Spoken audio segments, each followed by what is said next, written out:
sa ulo ng ating mga tampok na balita ngayong umaga. Mga barko ng Pilipinas sa Baho de Masinloc at Ayungin Shoal muling binomba ng water cannon ng Chinese Coast Guard. Isa sa mga barko ng Pilipinas na wasak ang communication at navigation, isa pang barko nasira naman ang makina. Civilian supply mission sa West Philippine Sea itinigil matapos habulin ng China ang transport ship ng ating ito coalition. Nawawalang pasahero ng bumagsak na Piper plane sa San Mariano, Isabela, natagpuang wala ng buhay. Alamin, mga trabaho at kursong magiging in demand sa mga susunod na taon ayon sa NEDA. At Good Morning Kuya, 16 pang programa ng UNTV muling ginawaran ng anak TV Seal. Kuya Daniel at Ate Arlene Lerason at GMK host Net Makabata Star Awardees naman.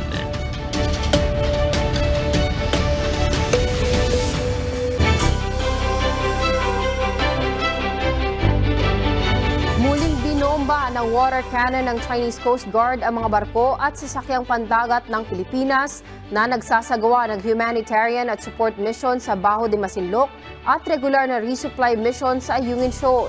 Nasira ang communication at navigation equipment ng isa sa mga sasakyang pandagat ng BIFAR habang nasira naman ang makina ng isang civilian supply vessel. Narito ang report ni Bernard Dadis.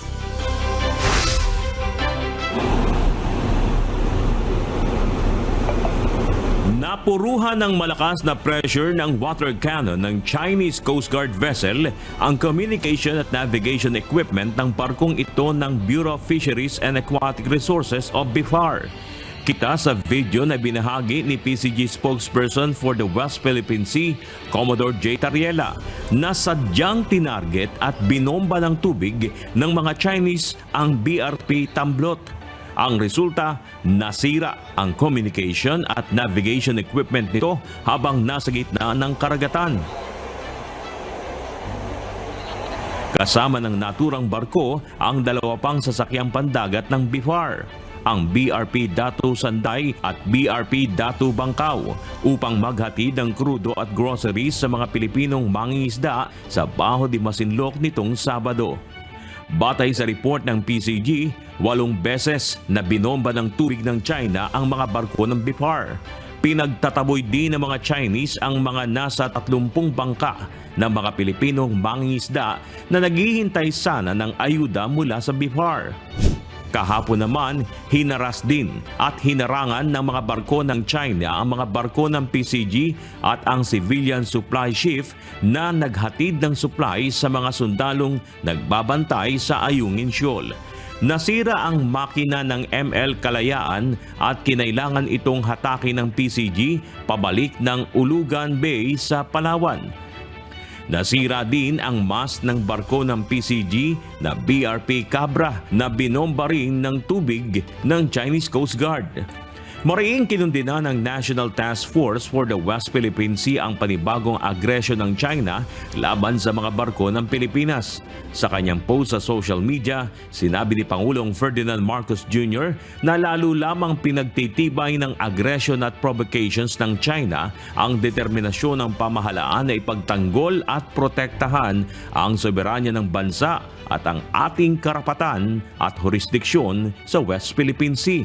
Binigyan din ng Pangulo na teritoryo ng Pilipinas ang Baho de Masinloc at nasa exclusive economic zone ng bansa ang Ayungin Shoal, kaya't walang may ibang karapatan na mag-operate sa mga lugar na ito kundi ang Pilipinas.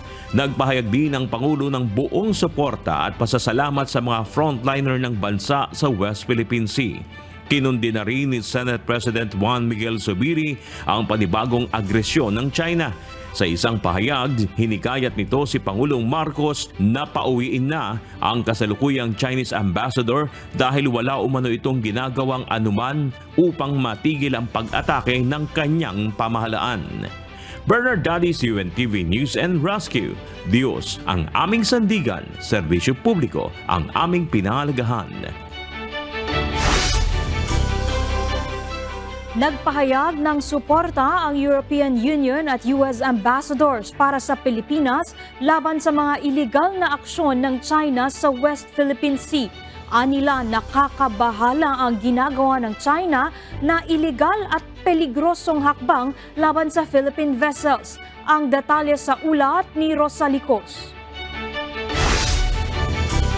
Nagpahayag ng matinding pagkabahala si European Union Ambassador to the Philippines, Luc Veron, kaugnay ng mga huling aksyon ng China sa West Philippine Sea.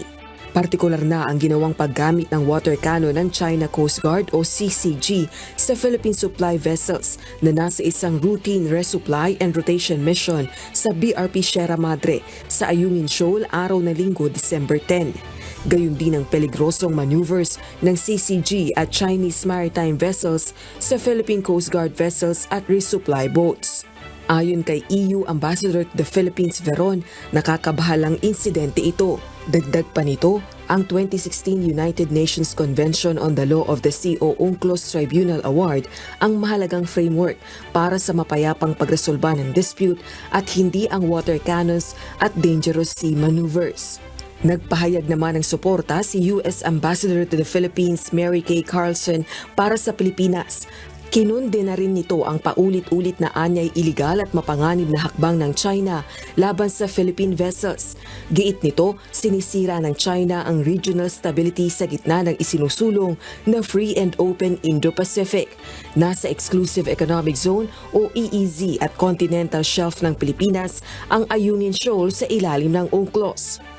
Samantala, nanawagan naman ng mapayapang pagresolba sa dispute at paggalang sa UNCLOS ang ilang bansa kaugnay ng agresibong aksyon ng China sa civilian vessels ng Bureau of Fisheries and Aquatic Resources o BFAR. Nagsasagawa ang mga ito ng humanitarian at support mission para sa Filipino fishing vessels malapit sa Baho de Masinloc sa West Philippine Sea nang gamitan din ng water cannons ng CCG ships.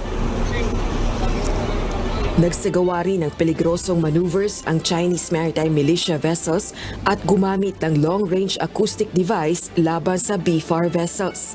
Umapela ng paggalang sa rule of law ang mga embahada ng EU, Netherlands, Germany, Ireland at Australia sa Pilipinas. Rosalicos, UNTV News and Rescue. Diyos ang aming sandigan, serbisyo publiko ang aming pinahahalagahan. Hindi natuloy ang gagawin sanang pamimigay ng mga regalo ng Atenito Coalition sa mga mangingisda at frontliners sa West Philippine Sea.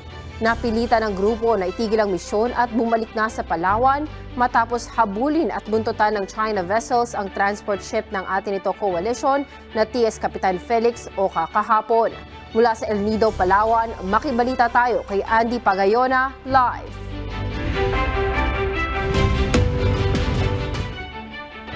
Andy, good morning. Ano ba ang specific na ginawa nitong Chinese vessels? Nakalapit ba sila at dinikitan itong transport ship? Umaga ka, base doon sa nakita natin, hindi naman dumikit ng malapitan itong China Coast Guard. Ang ginawa nito ay hinabol ang barko ng TS Kapitan Felix at saka sinabayan.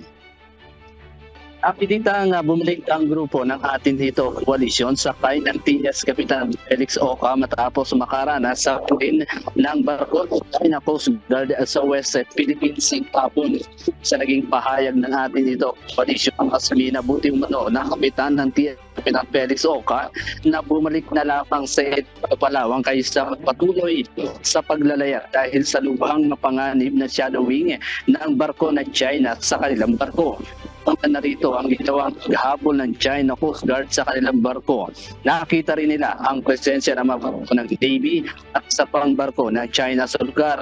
Agad namang umikot ang barko ng Philippine Coast Guard para proteksyonan ng TS Kapitan Felix Oca sa lugar. O ayon kay Ka-Akbarian Party President ang atin ito, Co-Convenor Rafaela David, kung sila lang at ang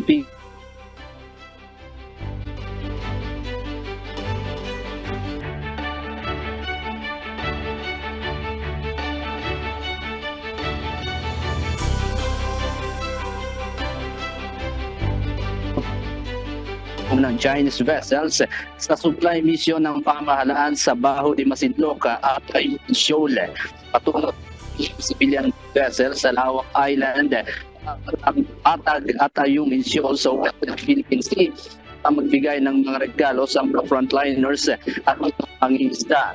Ayon naman sa Philippine Coast Guard, iginagalang umano nila ang pasya ng mga organizer na bumalik na lang sa El Nido.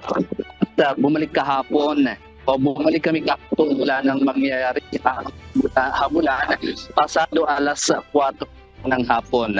At inaasahan na mamaya makakarating kami sa bayan ng El Nido, Palawan. Sa ngayon kasi sakay pa rin tayo ng PRP Melchora. At nasa sakay pa rin natin. At itong nasa unahan natin ay kita natin itong nasa likuran natin itong si Felix Kapitan nasakay ang ating ito koalisyon.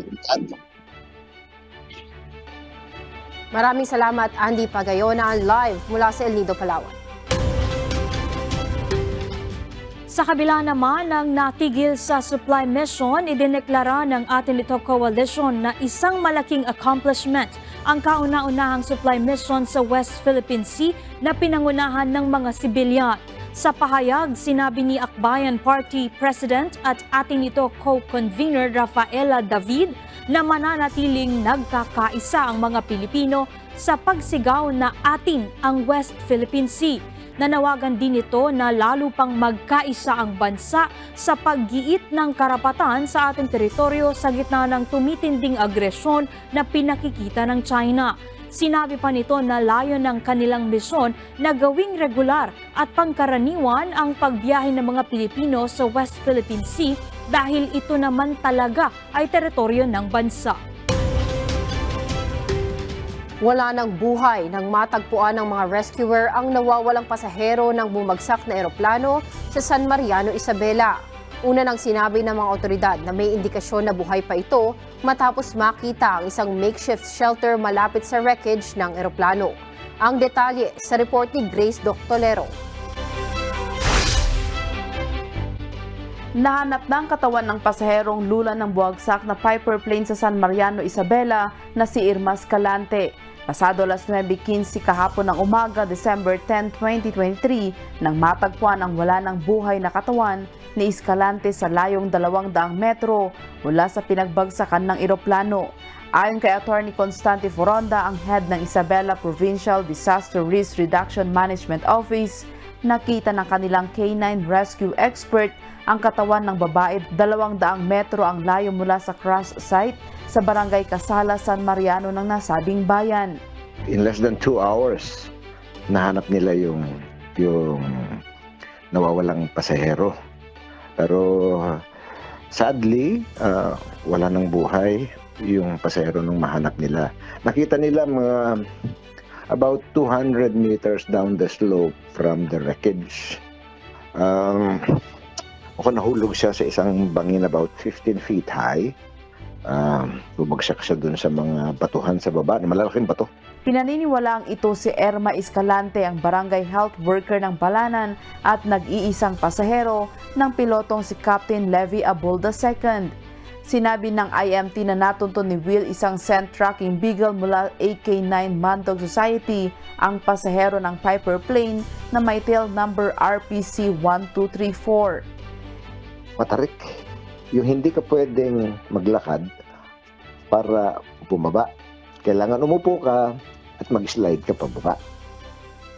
Para bang steep, magle-level off ng konti, steep, level off ng konti, steep, ganun daw.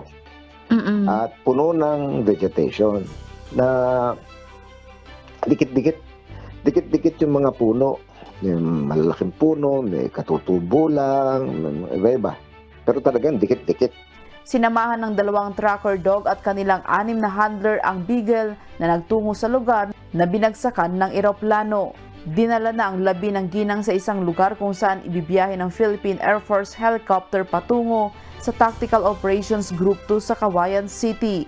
Agad namang dinala sa bayan ng Palanan ang labi ni Escalante bago ang funeral processing batay na rin sa kahilingan ng asawa nito. Nauna nang nakita ang wala na ring buhay na katawan ng piloto na si Captain Levy Abol II. Grace Flores, UNTV News and Rescue, Diyos ang aming sandigan, serbisyo publiko ang aming pinahahalagahan. Tuluyan nang gumaling si Pangulong Ferdinand Marcos Jr. mula sa COVID-19. Sa ulat ng Presidential Communications Office noong Sabado, natapos na ang 5-day home isolation period ng Pangulo. Nawala na ang kanyang ubo, nasal congestion at lagnat at nagnegatibo na rin sa COVID-19. Ayon sa PCO, pinayuhan ang Pangulo ng doktor na magsuot muna ng face mask sa loob ng 10 araw bilang pag-iingat sa kanyang public engagements. Ito na ang ikatlong pagkakataon na nagkaroon ng COVID si PBBM. Ngayong araw, ilang aktibidad na ang dadaluhan ni Pangulong Marcos sa probinsya ng Iloilo.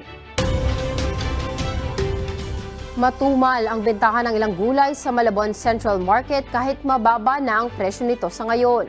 Hingi tayo ng update kay Harry Ilagan live mula sa Malabon City.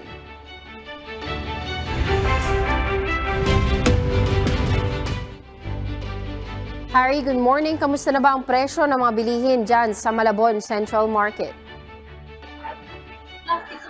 Good morning, Kuya. Good morning, Kat. Nag-ikot-ikot nga tayo dito sa Malabon Central Market upang alamin ang presyuhan ng ilang mga pangunahing bilihin. At dito sa Central Market ay bumaba ng 10 piso hanggang 40 pesos ang ilang presyo ng mga gulay. Sunod-sunod na ang pagtaas ng presyo ng mga pangunahing bilihin sa ngayon, ngunit sa Malabon Central Market, medyo matumal pa din ang bentahan ng ilang mga gulay kahit mababa na ang presyo ng mga ito. Ayon sa mga nagtitinda, kakaunti pa talaga ang namimili sa ngayon, lalo na kapag weekdays. Tumumal, wala talagang walang pera ang tao o nag-iipon para sa Pasko. 10 piso hanggang 40 pesos ang ibinaba ng presyo ng ilang mga gulay sa mga tindahan. Tumaas naman ng 40 pesos ang presyo ng sibuyas dito, 160 pesos per kilo na ngayon. Si Nanay Tessie dating bumibili ng 2 kilong sibuyas para sa kanyang maliit na tindahan sa Potrero sa Malabon City. Ay paisa-isang kilo na lang muna ang binibili sa ngayon. Siguro 1 kilo lang muna kasi tumataas siya. Minsan hindi rin kayang yung mga ibang mamimili. Tapos ang gusto nila, tagpa 5 pesos lang. Hindi nila kaya yung mga 10. Nasa 10 piso hanggang 20 pesos naman ang itinaas ng manok at karning baboy. Kat tayo ng ating mga nagtitinda dito sa Malabon Central Market na bumili na lamang ng paisa-isa o patingi-tingi o tigakalahating kilo upang makatipid ang ating mga kasangbahay, ang ating mga mamimili. Yan muna ang update mula dito sa Malabon Central Market. Balik tayo, Kat! Maraming salamat, Harry Ilagan live mula sa Malabon City. Nagbigay ng tips ang National Economic and Development Authority o NEDA sa mga kursong maaaring pagpilian na magiging patok sa mga susunod na ilang taon. Makatutulong din nila sa paglikha ng trabaho ang Maharlika Investment Fund at ang turismo sa bansa. Narito ang report ni Ray Pelayo. Malaki ang naging epekto ng COVID-19 pandemic sa takbo ng ekonomiya sa buong mundo. Pero ayon sa NEDA, sa ngayon ay lumalaki ang pangailangan sa mga trabahong nakaugnay sa internet. Marami nilang mga kumpanya ang gumagamit ng teknolohiyang ito. Ang isa nga po nakikita namin, yung mga nag-specialize sa cybersecurity, kaunti. Yun. Isa rin yun sa magiging in demand going in the future. Hindi rin nila pahuhuli sa mga maraming papasukan ay ang may kaugnayan sa kalusugan. Ang in demand na po talaga ngayon yung related to health, yan, health and life sciences. Kasama na rin po yung healthcare industry, kasama na rin kung halimbawa sa scientific naman yung mga pagdiskubre ng mga gamot, ng mga therapeutics, pati yung mga equipment. Ayon sa NEDA, ang mga pinakamalalaking employer ay nakaugnay sa services, retail at maging sa agrikultura. Ang manufacturing nila ay hindi gaanong marami ang naibibigay na trabaho dahil sa pagpasok ng automation. Isa naman sa driver ng ekonomiya sa mga rehiyon ay ang turismo. Pero kung per capita po ang titingnan, per capita income, may laban po ang nasa car actually sa Baguio. Yan. Kakonti kasi sila yun. So, malakas ang tourism. Kung magiging matagumpay nila ang Maharlika Investment Fund, malaking tulong din ito sa paglago ng ekonomiya ng bansa. Dahil sa the investment will be undertaken, then it will actually generate it will generate jobs. And like I said, if it turns a profit, then government will also earn from the returns, from the dividends po. Ray Pilayo, UNTV News and Rescue. Diyos ang aming sandigan, serbisyo publiko ang aming pinahahalagahan.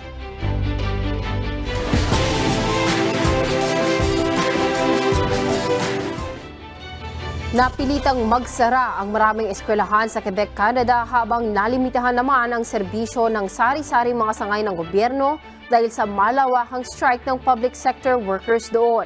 Alamin natin ang detalye sa report ni Jeffrey Reyes live mula sa Grand Prairie, Canada.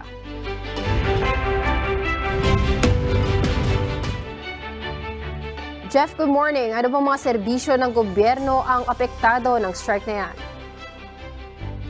Yes, good morning Kuya. Good morning Kat. Mahigit sa 400,000 public sector workers sa probinsya ng Quebec dito sa Canada ang kasalukuyang nagsasagawa ng week-long strike sa pangunguna ng Common Front Inter-Union Alliance simula Biyernes. Kasama sa walkout na ito ang mga affiliated workers na nasa healthcare at education sector. Layunin nito na magkaroon ng bagong collective agreement sa pamahalaan para sa hinihinging wage increase at pagbabago sa kanilang working conditions. Nauna nang nagsagawa ng malawakang strike ang mahigit sa 65,000 na elementary at high school teachers mula pa noong November 23 na nagdulot ng pagsasara ng maraming French schools at apektado ang mahigit sa 300,000 na estudyante. Makikibahagi din sa provincial-wide strike na ito ang nasa 80,000 na nurses at aides simula bukas December 11. Pahayag ni Premier François Legault, nakahanda ang gobyerno na magbayad ng karagdagan sa mga public sector workers kapalit ang schedule flexibility mula sa union. Samantala Kat, ayon sa mga union leaders, maliban na magkaroon ng bagong kasunduan o deal bago matapos ang buwan, ay posibleng matuloy ito sa isang general unlimited strike kung saan off the job ang mga manggagawa indefinitely. Balik sa iyo, Kat. Maraming salamat, Jeffrey Reyes, live mula sa Grand Prairie, Canada.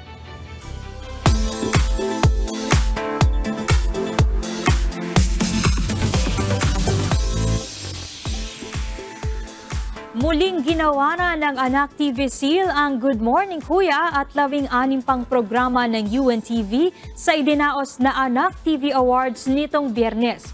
Patunay ito na certified child-friendly, safe at makabuluhang panoorin kahit ng inyong mga chikiting ang mga programa ng UNTV Public Service Channel. Bukod sa Good Morning Kuya, kabilang din sa ginawaran ng Anak TV Seal ang news programs ng UNTV Public Service Channel, ang C-News.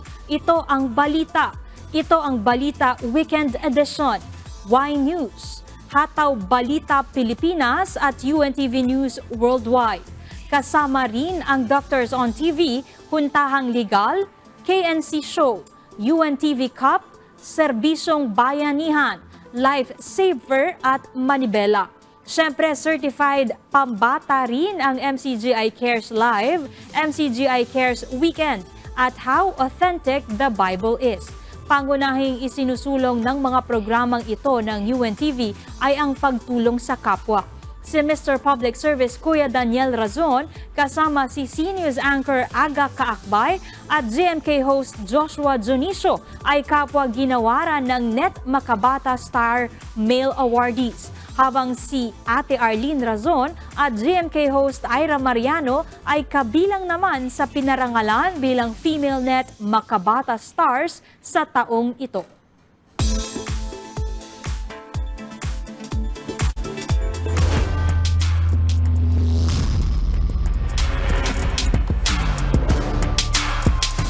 Nananatili ang pag-asa ng SSS Kabalikat na makaabante sa susunod na round ng UNTV Cup Season 10 matapos talunin ang Judiciary Magis sa pagpapatuloy ng eliminations kahapon.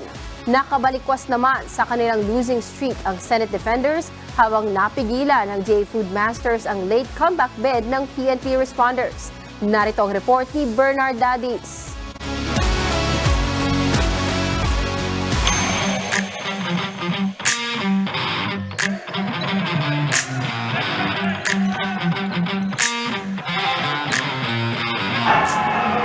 Nabuhayan ng pag-asa ang SSS Kabalikat na makaabante pa sa susunod na round matapos magwagi laban sa two-time champion Judiciary Magis sa score na 82-72. Nagbunga ang extra effort sa practice ng Kabalikat team para ilista ang kanilang ikalawang panalo matapos ang tatlong pagkatalo. Mula sa ika-6 na pwesto ay umakyat sa ika-4 na pwesto ang SSS. Sumandig sa matinding depensa ang SSS at sa unselfish play na pinangunahan ni Mark Anthony Escalona na kumelekta ng 22 points, 4 rebounds at 11 assist. Nagambag naman si Glenn Bocolon ng 15 points, 9 boards at 2 dimes kaya tinanghal na best player of the game. Ininda ng husto ng Judiciary ang kawalan ng ilan nilang player dahil sa injury. Hindi rin makapaglaro ng 100% condition ang kanilang main gunner na si Chester Tolomia dahil sa injury. Yung preparation namin against Judiciary, sabi ko, last game namin, hindi kami naglaro ng game namin. So we didn't control the boards, tapos yung defense namin may lapses. Sabi ko, just do your job. Sabi ko sa mga players, do your job. You need to control the rebound, minimize turnover, then you need to run. So nakakontrol kami ng rebound, konti turnover, pero yung defense namin may konting lapses, pero yung will to win, yung determination ng team to win, doon ang nangibabaw. Kailangan pang maipanalo ng SSS ang last game nila sa eliminations laban sa NHA Home Masters sa Huwebes, December 14 para makapasok sa next round. Ang Judiciary naman nakalasap ng ikatlong sunod na pagkatalo ay naharap na rin sa must-win situation sa kanilang next game laban sa undefeated Ombudsman Grapbusters sa January 7.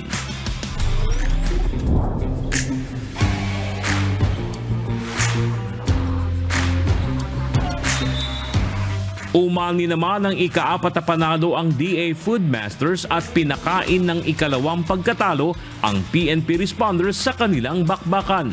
Kapwa lumamang ng 10 points ang DA sa first quarter, 21-11 at second quarter, 42-32. Nakahabol na ang PNP sa third quarter, 57-all. Subalit kinapos ang Responders sa last quarter hanggang sa tumunog ang Busters sa final score na 76-70. Ayon sa Food Masters, pinagandaan nila ng gusto sa ensayo ang endurance para masabayan ang PNP. Binuhat ang DA ni Eljan de Guzman na kumamada ng 15 points, 7 rebounds at tig-2 assist at steals. At ni Maron Calao na may 10 points, may tig-2 boards at dimes.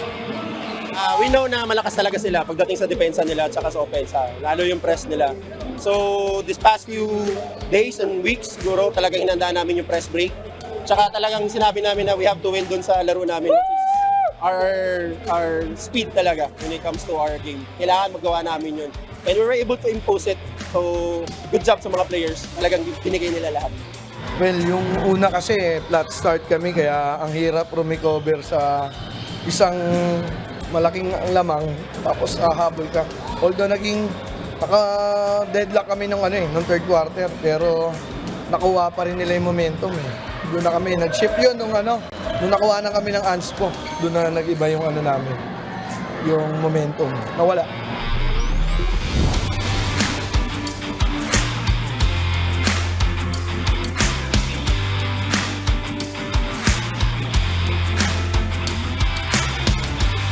Samantala, tinapos na ng Senate Defenders ang kanilang third losing streak matapos magwagi sa DFA emissaries na nagtapos sa score na 83-77. First quarter, mainit ang opensa ng DFA at umabante ng 10 points, 24-14.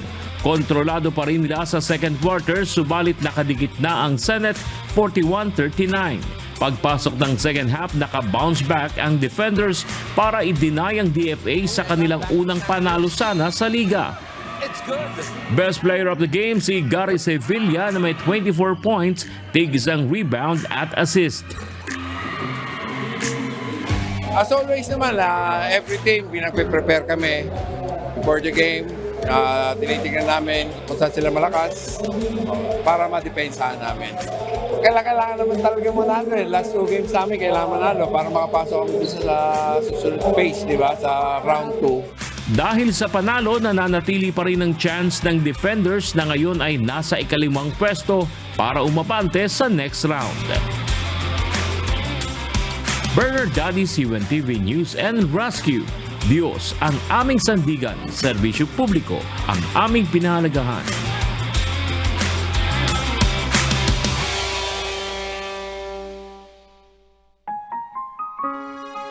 At sa ating iiwang mga salita ng Diyos na ating sandigan, mula sa Book of Proverbs chapter 30 verse 5 na nagsasabi, "Every word of God is pure.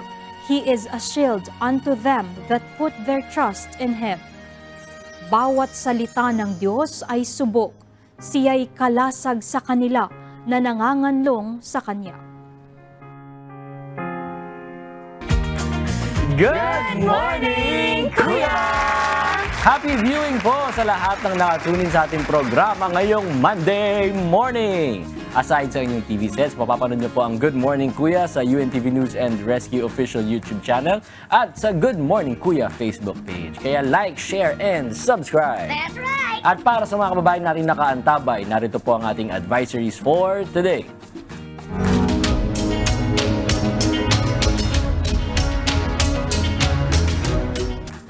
Unahin na po natin ang good news para sa mga kasambahay nating motorista.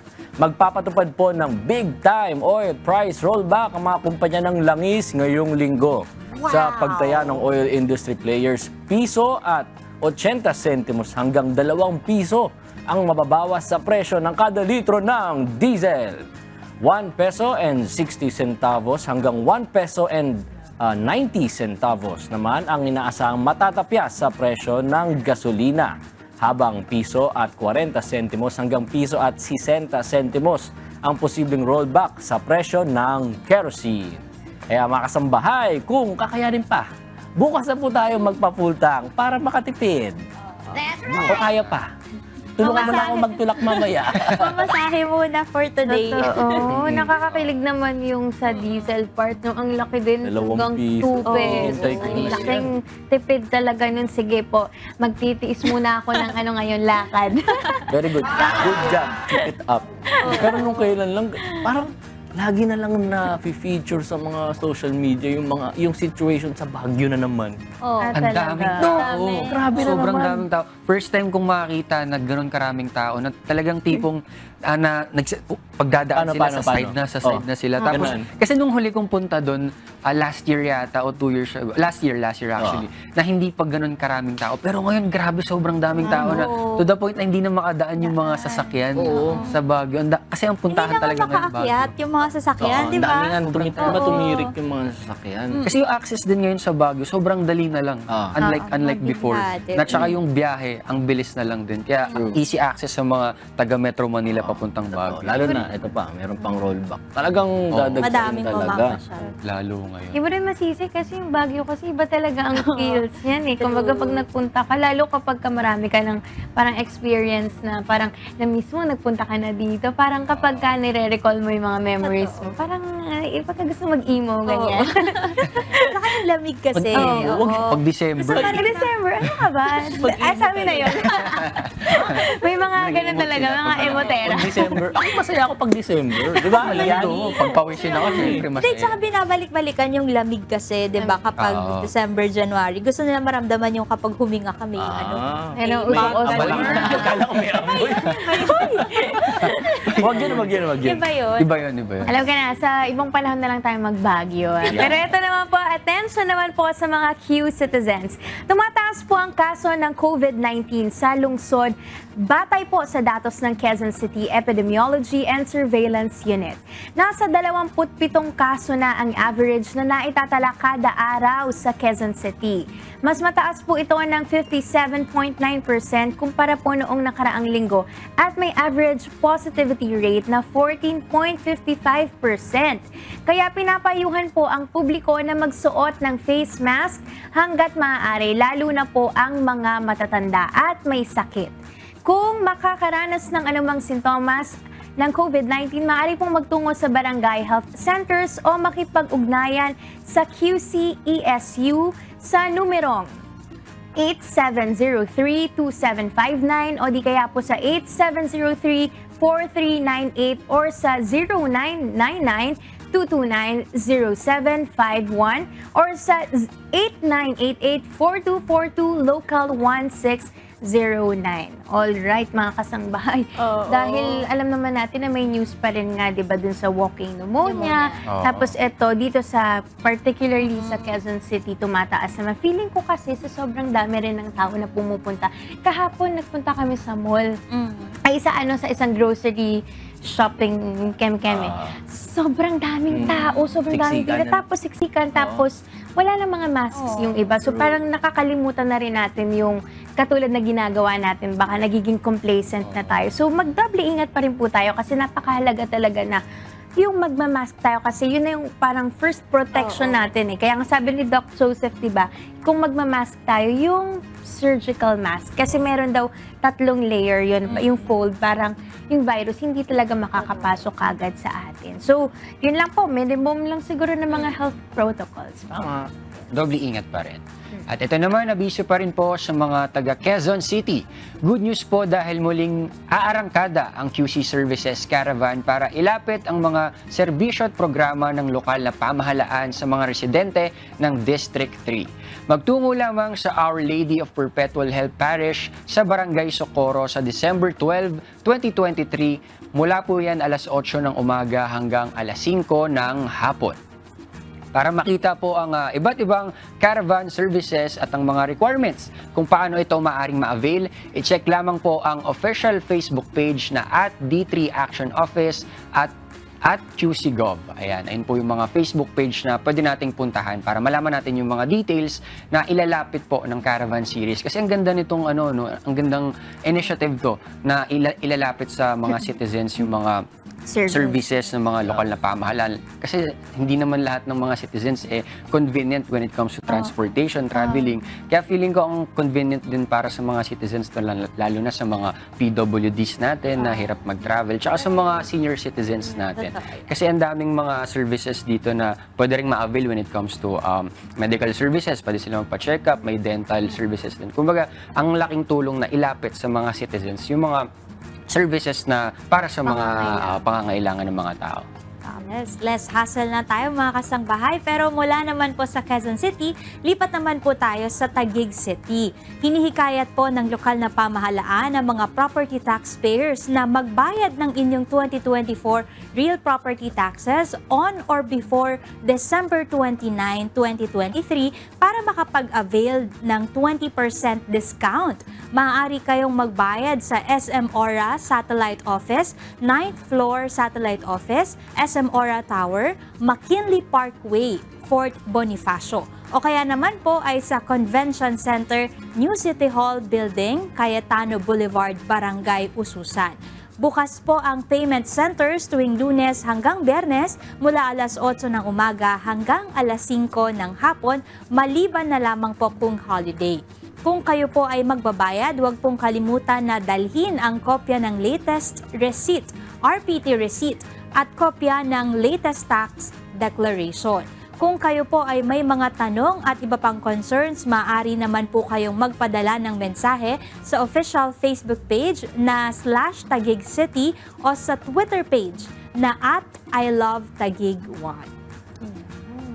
Naalala ko, last year binabanggit natin yung reminder sa pagbabayad ng tax. Medyo nagulat ako na umulit na tayo kasi ang bilis ng panahon, December na ulit, 'di ba? Tapos January na ulit. Okay. Bilis.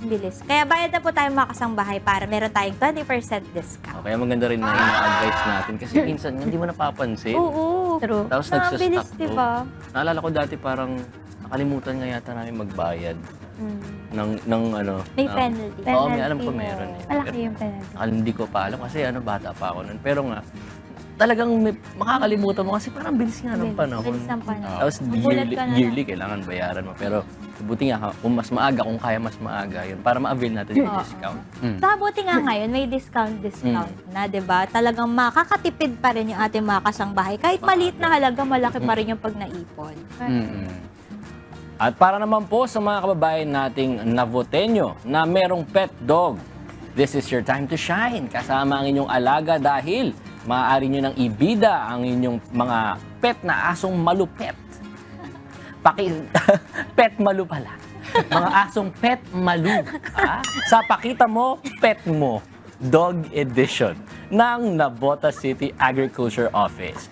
Sa mga interesadong lumahok dito, mag-email lamang ng picture ng inyong pet na na-costume na may temang Under the Sea sa agri.navotas@gmail.com o sa kanilang Facebook page at Navotas Agriculture. Ilagay po ninyo mga sumusunod na detalye, ang name of pet, gender, name of owner, contact details at ang inyong address. Hanggang December 15, 2023, Friday lamang po ang pagpapasa ng inyong mga entries. Para sa karagdagang impormasyon, pwede kayo makipag-ugnayan sa City Agriculture Office na matatagpuan sa ground floor na Navotas City Hall o mag-message sa kanilang Facebook page. Parang nakikita ko na maraming Jezebel. Very interesting. Pet malu. Pet malu, ipapakita ang kanilang mga Dapat pet. isali natin dyan si Pet Malu Kurachoy. Kung taga Navotas lang talaga tayo, sasali ko yung mga aso. ganun talaga nga, na parang ginugroom talaga nila yung mga aso nila para sumali sa mga. Kasi yung pinsan, alam ko yung pinsan ko, meron siyang, alimutan ko ng breed parang collie yata.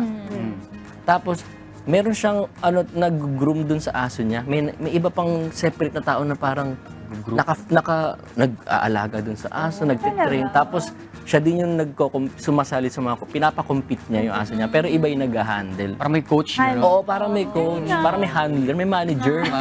Oo. Si Snoopy din po na pwede. Ayun, best in alarm clock lang yun. Tinatrain siya ni Snoopy, di ba? Ayan, dahil po dyan mga kasangbahay, punta muna po tayo sa ating kasaysayan. 77 taon na ang nakakaraan ng maitatag ang United Nations International Children's Emergency Fund o UNICEF na kalaunan ay naging United Nations Children's Fund. Ang ahensyang ito ng United Nations ang nakatuon sa pag-abot sa mga kabataang nangangailangan sa iba't ibang panig ng mundo at maprotektahan ang kanilang mga karapatan. Balikan natin ang naging kasaysayan ng institusyong ito sa ating Today in History.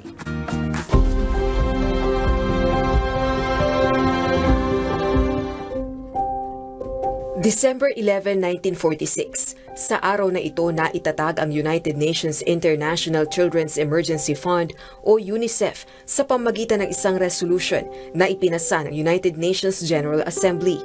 Ang UNICEF ay binuo upang matulungan ang mga batang dumaranas ng gutom at mga may sakit sa mga bansa sa Europe na naapektuhan ng ikalawang digmaang pandaigdig.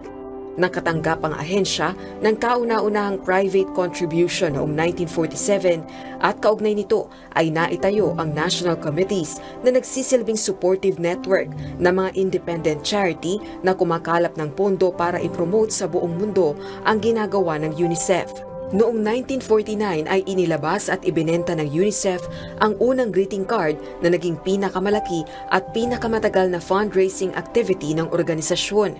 Kalaunan ay pinalawak ng United Nations General Assembly ang mandato ng UNICEF kung saan ibinilang na sa tutulungan nito ang mga kabataang nangangailangan sa labas ng Europe. Taong 1953 naman ay naging permanenteng ahensya na ng United Nations ang UNICEF. Ang mga salitang international at emergency ay inalis sa opisyal na pangalan nito, ngunit pinanatili ang acronym na UNICEF. Kabilang sa mga naging proyekto ng UNICEF ay pagkakaroon ng malinis na tubig, sanitation at hygiene upang maiwasan ang mga sakit at maagang kamatayan, healthcare at vaccination program upang mapangalagaan ang kalusugan ng mga bata, pagkakaloob ng supplies at technical training sa mga maternal at child welfare centers sa mahigit 100 bansa, pagsasanay ng mga komunidad sa tamang vegetable gardening, fish pond management, poultry at livestock breeding, at paglulunsad ng tulong para sa educational program at maging para sa non-formal education ng mga kabataan sa mga kanayunan. Taong 1965 ay tumanggap ng Nobel Peace Prize Award ang UNICEF para sa pagtataguyod ng pagkakapatiran sa mga bansa. Hanggang sa kasalukuyan ay patuloy naglalaan ng suporta ang UNICEF para maprotektahan ang kapakanan ng mga kabataan sa buong mundo.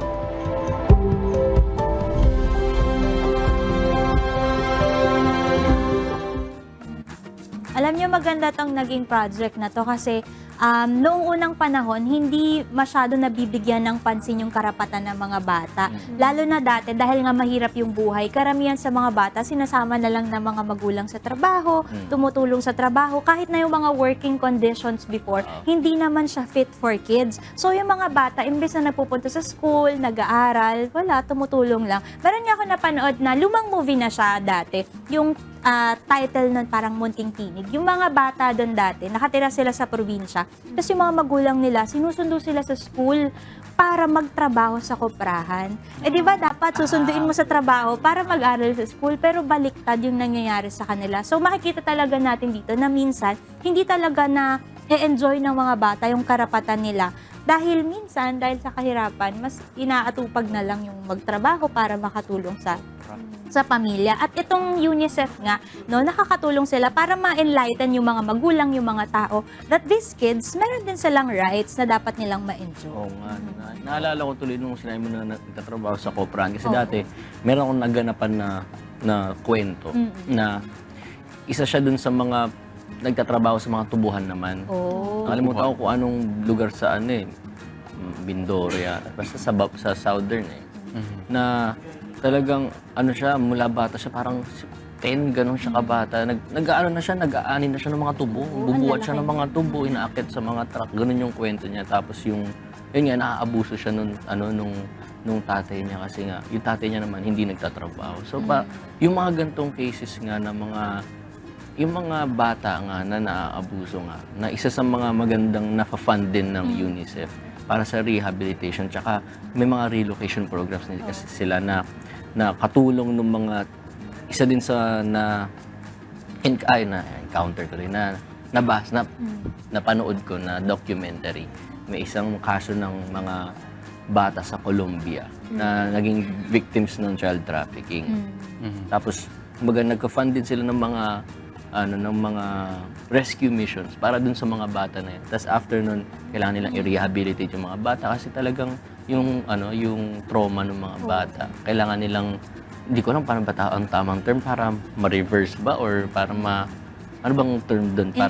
Para magkaroon ng intervention. Kasi nga parang hindi na bata kasi, yung magkapatid kasi yung nasa kwento. Yung lalaki, maaga siyang na-rescue.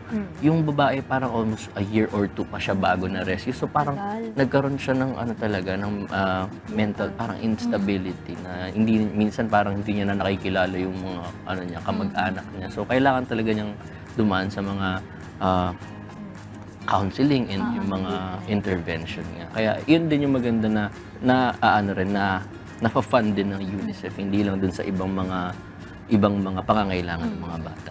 Kahit nga dito sa Pilipinas, according sa research, nasa 80% daw ng mga Filipino children nakakaranas naman sila ng abuse. It's either sa bahay, sa school, or sa online community. Tapos, ito yung kagandahan na ang pinag-focusan din nga ng UNICEF bukod sa yung fighting malnutrition, education, mga iba-iba nilang programs, itong child protection. Kasi nung nakaraan lang, July 2023, sa Davao, may yung UNICEF Philippines tsaka Australian government, meron silang nilaunch na Tele-Women and Child Protection Units kung saan pwede makatawag itong mga kababaihan tapos mga kabataan. Makatawag sila, makapag-send ng message para makapag-report sila ng abuse and violence. Tapos pwede rin silang makatawag sa mga medical professionals, sa mga social workers para dun sa counseling and treatment nila. Kaya nakakatuwa na pinagpo-focus na rin pala natin. At least ngayon, no, very new pa lang din tong news na to na 2023. May ganito silang program na ginawa. Kaya napaka-importante rin talaga ng UNICEF. Kaya yan muna ang ating Today in History. Pero this time, lipat naman tayo sa ating Kristiyano drama ngayong umaga. Tungkol ito sa kwento ni Alberta na nanirahan sa Australia nang magkasakit ang kanyang ina. Pumasok siya bilang dental assistant para kumita at ipinasok ang kanyang ina sa nursing home. Ngunit nang lumala ang sakit nito, nagpasya siyang iuwi ang ina at tutukan ang pag-aalaga rito. Isang araw nakita niya ang sulat ng ina para sa kanya. Ano kaya ang nilalaman nito? Panoorin natin.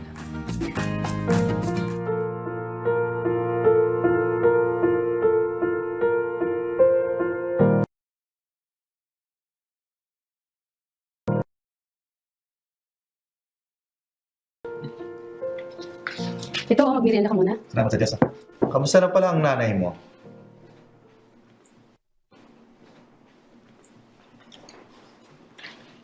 Ang nanay? Alberta! Hi, Dr. Blake. How are you? I'm good, thank you. How are you? I'm good. How is Victoria? It seems like she's getting worse. Okay, I know we've done some diagnostic tests with her. Let me explain it to you in my rooms in the clinic, okay? What's the bad news, Dr. Blake? I've got all the results of your mother. We have all the reasons to believe that she's got end-stage dementia. As I've explained before, dementia has no cure, meaning I would have to put her under palliative care.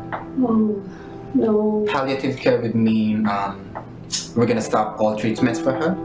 Yeah. All we can do now is to make her life as comfortable as possible. Give her pain medications, give all the love and care that we could give her. Oh, no. Yeah. And I'm sorry to tell, but that's the best that we can do for now. Ito ang buhay ko sa Australia. Gigising ng maaga para maghanda papuntang trabaho. Paano ako nakarating dito? Mama ko ang kumuha sa akin. Actually, matagalan niya akong kinukuha pero di ma-approve ang visa ko. Pero ngayon, nakuha na niya ako dahil nagkasakit siya. Pumayag na rin ang Australian government para may mag-alaga sa kanya. Kumuha ako ng trabaho bilang isang part-time dental assistant para may panggastos din. Pero, naging busy na dahil dumami na ang shift ko. Kaya di ko na masikap si mama. Kaya last month, ipinasok ko na siya sa nursing home. Yun naman ang uso dito sa Australia.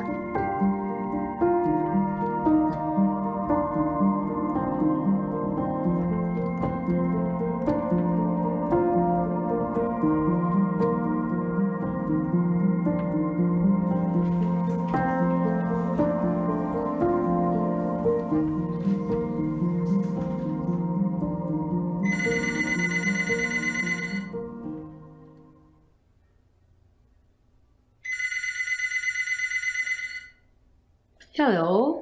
Hi, Alberta. How are you today? I'm calling in to inform you that your mom requires additional clothes. Would you be able to bring for her when you come and visit next time? Okay. Yeah. Yeah, sure. I will when I get the chance. Oh, that's good. Oh, by the way, your mom was amazing today. She suddenly remembered you and wrote you a letter. Oh, sorry, I've got another call. Thank you for calling me. Uy, Alberta! ka na? Uy, real! Long time no hear! Free ka ba after work? Dinner naman tayo mamaya. Oo, free ako mamayang gabi. Saan tayo? Hello? Hi, Alberta. How's it going? I'm so sorry to inform you that your mom had a fall this morning. Oh, is she okay now? Oh, is she alright? Fortunately, it was not major. She's settled at least. Oh, that's good. Thank you for letting me know. Bye. Oh, by the way, when are you coming next? I don't know. I'm busy. I'm sorry. Oh, okay. I will let her know then.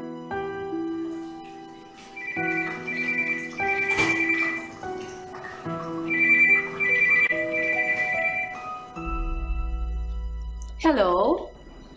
Hi, this is Charmaine from Water Gardens Aged Care. Is this Alberta?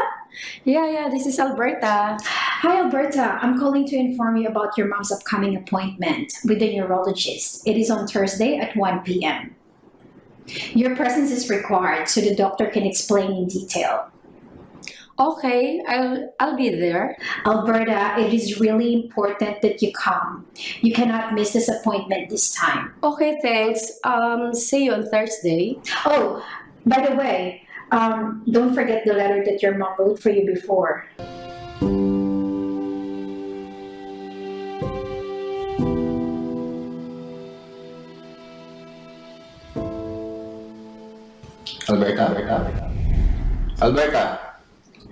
Alberta, Huh? Yes? like what I've said, we'll have to put your mom under palliative care. Do you understand what I'm trying to say, Alberta? Yes, I understand, Dr. Blake. And even I noticed that my mom's good days are not the same as before. This got me thinking of taking mom home and take care of her. I actually think that will be highly beneficial for her well-being. We do have a lot of other options that will guide you or help you in order to take care of your mom. I have some pamphlets here. Here you go. Is that so? Yes, here are some information that you could access.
Mahal kong Alberta, anak, hindi ko alam kung mababasa mo ang sulat na ito o di kaya ay maalala ko pa ang mga bagay na Hindi ito. ko rin alam kung kailan tayo muling magkikita o magkakausap. Matanda at mahina na si nanay. Kaya hiling ko sana ang iyong pag-unawa at pagpapasensya sa akin. Kapag may kaunti kang panahon, magkwentuhan naman tayo kahit sandali. Alam kong busy ka sa trabaho, anak. Nais kong malaman mo na sabik na akong makakwentuhan ka. Kahit alam kong hindi ka interesado sa aking mga kwento. Pagtiisan mo sana kung ako man ay maihi o madumi sa higaan. Patuloy mo sana akong pagtiyagaan hanggang sa huling sandali ng aking buhay. At kapag dumating na ang oras ng aking pagpanaw, isipin mo na ako'y nagpapahinga lang. Huwag kang mangamba dahil kahit mawala man ako sa piling mo, ang Diyos naririyan pa rin.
Datapwat kung ang sino man ay hindi nagkakandili sa mga sariling kanya, lalong-lalo na sa kanyang sariling sangbahayan, ay tumanggi siya sa pananampalataya at lalong masama kaysa hindi sumasampalataya.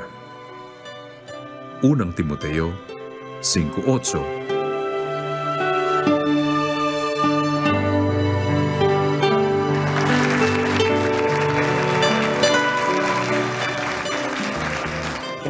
Pinapakita rin dito na dapat pahalagahan talaga natin yung mga magulang natin, lalo na sa katandaan nila. Kasi yun yung part na talagang mas kailangan nila ng suporta. Kailangan nila ng may makakausap. Katulad nga dito sa Cristiano drama na nagsulat siya ng letter sa anak niya na may mga times talaga na gusto niyang kausapin yung anak niya. Pero kapag sa mga katandaan na kasi yun yung mga tipong hirap na silang magsalita. Kaya habang may time pa na pwede silang makausap, kausapin natin siya. Kasi sandali na lang naman na panahon na nandyan sila, lalo na kapag sa mga katandaan nila. Kaya bigay natin yung all-out na support habang nandyan pa sila. Kasi mas kailangan nila yun kapag mas matanda na sila.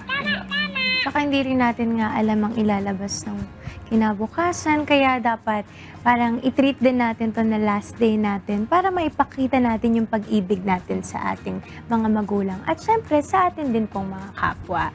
Katulad nito na hangad natin dito sa MCGI Cares ang lahat ng mabuti para sa ating kapwa. At upang tayo ay makapaglingkod pa sa mga kababayan natin na may mga pangangailangan para sa kanilang kalusugan, ay binuksan na po ang MCGI Clinic sa dako ng Marikina City. Ito po ay bukas para sa lahat, hindi lang para po sa mga taga Marikina.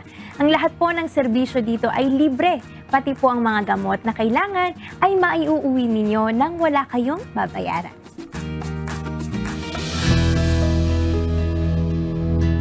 Nagpa-cleaning po ako ng ngipin, nakatipid po ako ng 1,000 pesos. Salamat po sa Diyos, nagkaroon po ng libreng bunot ng ngipin. Salamat po sa Diyos.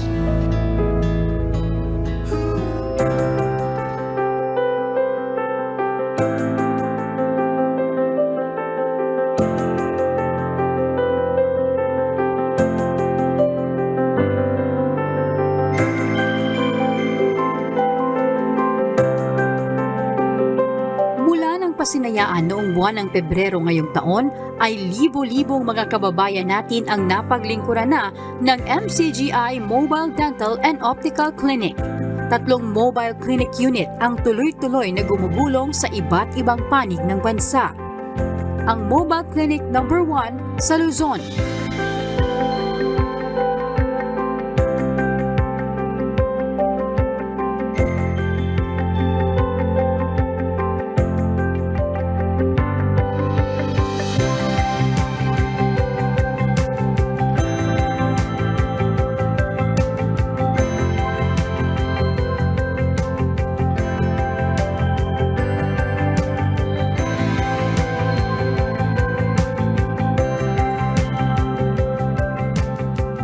Mobile Clinic number 2 sa Visayas,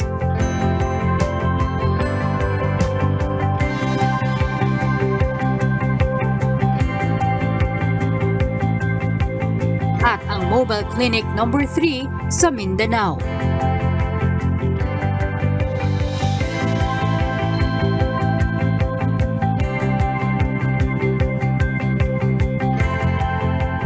Hindi biro ang natitipid ng ating mga kababayan sa bawat serbisyo ng MCGI Mobile Dental and Optical Clinic, lalo na sa mga kapuspalad. Sa clinic po namin, ang rate namin sa bunot, mag-start po yan ng 1,200. Tapos kung medyo mahirap-hirap ng konti, may 2,000, 3,000, mga impaction, mga 7 to 15,000. Ang pasta namin, mag-range naman from pagka-dot lang siya, mga 700. Pero usual, mga 1,200 hanggang 3,000 eh. Dahil po sa panahon ngayon, napakamahal po ang pagpapadental ng ngipin. Last 2020, yung huling bunot ko po, yung bayad ko po is 200 pesos. Pero nung pagkatapos ng pandemic na ito, hindi na po bumaba yung presyo sa dental. Nasa 1,500 na po siya isang ngipin. Nagpa-cleaning po ako ng ngipin, nakatipid po ako ng 1,000 pesos. Salamat po sa Diyos at hikain ni Kuya Daniel para mga kapatao namin dito sa barangay na ito nagkaroon po ng libreng bunot ng ngipin, libreng pa-check up sa mata at sa cleaning po ng ngipin. Salamat po sa Diyos. Napakalaking tulong po at nakakagalak po sa damdamin na isa po ako sa nagpabunot ng ngipin sa araw na ito. Maraming salamat po sa Diyos sa pagkakataon. Masarap po na mabalitaan na may gantong medical mission tulad ng dental. Kasi po, bihira lang po yung gantong pagkakataon. Malaki po, syempre po, yung imbis na ipangpapabunot ko ng ngipin ko, mabibili ko ng pagkain ng aking mga anak. Makakapagtrabaho na po ako ng maayos. Ay, sobra pong malaking tulong kasi hindi ka na mapapagod pang pipila kung saan. Tapos, hindi pa butas ang bulsa mo. Di po ba? Malaking tulong na po yun na may tutulong sa pagkabuhayan namin. So malaking bagay po yun dahil ang tao may maliit man ang kita. Di naman nila agad nakakaya nilang magpabunot, magpapasta o magpa-cleaning. So napakagandang bagay po itong naisip ni Kuya sa innovation na to ng ating pagbibigay o paglingap sa mga tao sa pamamagitan po ng dental treatment.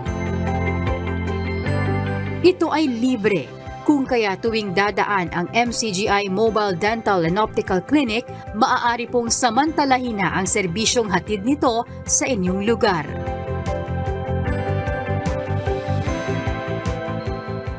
Ito ay alinsunod pa rin sa advokasya ng Members Church of God International sa pagsubaybay ni Kuya Daniel Razon na ang paggawa ng mabuti ay hindi magbubunga ng masama.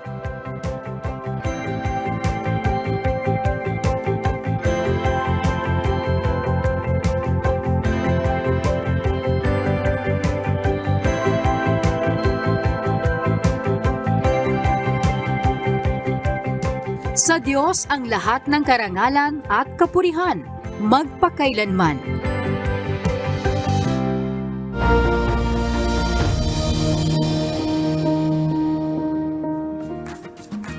Marami Maraming salamat sa Diyos. At yun naman kasing sinasamantala natin palagi.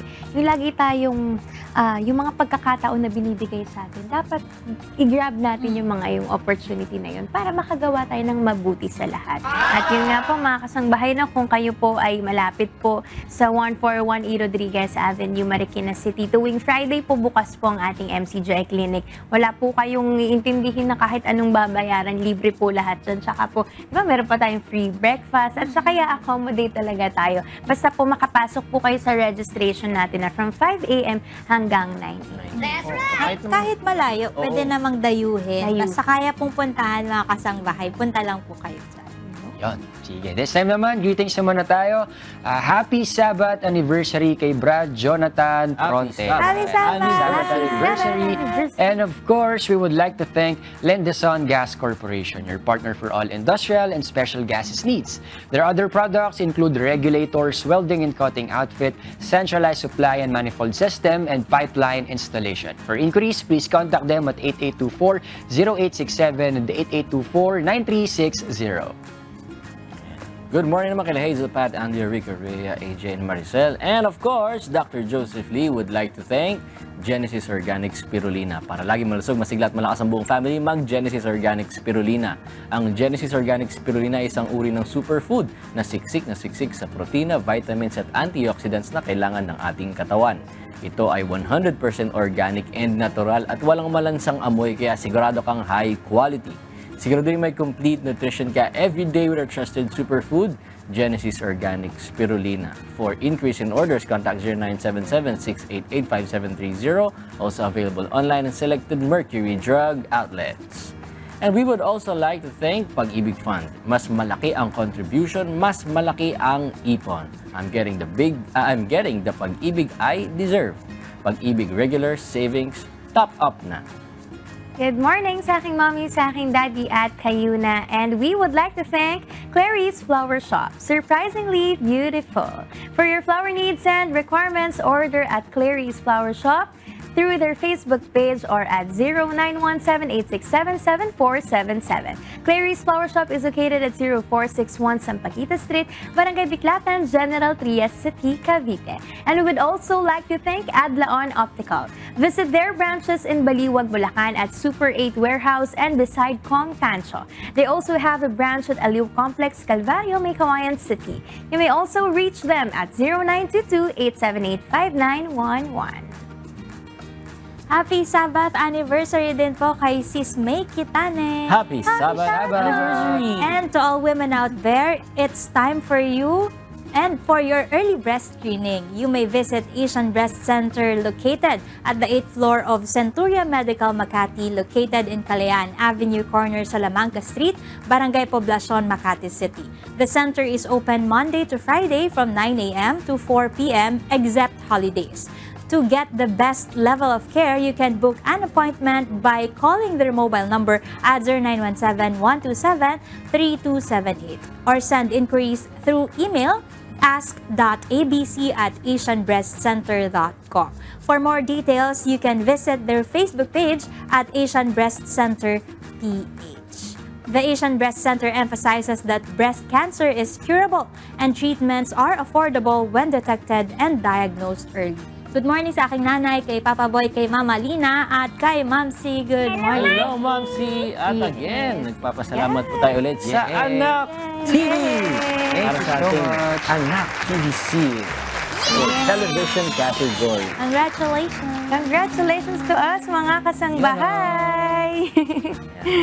Yay! Maraming salamat po uli sa lahat ng mga nanood sa atin. Simula kayo na sa ating Rise and Shine segment with Kuya Daniel. Bukas, magkita-kita tayo muli, God willing, dito lamang sa Good Morning, Kuya!